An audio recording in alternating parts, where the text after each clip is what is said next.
તો વ્રજમાં ભગવાને એવી લીલાઓ કરી, વાંસળી વગાડી, વેણુ ગીત વગાડી, એવી ભગવાને બંછી વગાડી કે ગાય, ગોપ, ગોવાળ, વૃંદ, ગોપીઓ, પશુ પક્ષીઓ બધા મુગ્ધ થયા છે. ભગવાનને વાંસળી બહુ પ્રિય. વાંસળી એટલે જીવને બોલાવાનું ગીત. વાંસળી એક એવી વસ્તુ છે કે વાગે ને માણસ ધ્યાનથી સાંભળે તો દુઃખ ભૂલાઈ જાય. જુઓ,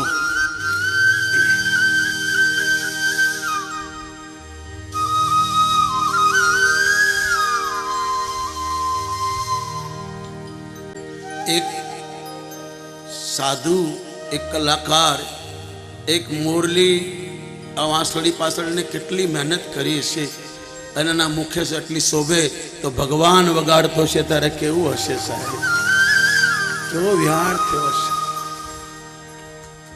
આ વાંસળીની પ્રશંસા ગોપીઓ કરે છે. તેવું શું પુણ્ય કર્યું કે ભગવાનના હોઠ તારા માટે ઓશિકું બની ગઈ, ભગવાનની આંગળીઓ તારા ચરણ દાબાવે, ભગવાનની પાપણો તને હવા નાખે.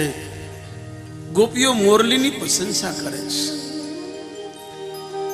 ઈશ્વરને વાંસળી, ગાય અને પોતાના ભક્તો બહુ પ્રિય છે.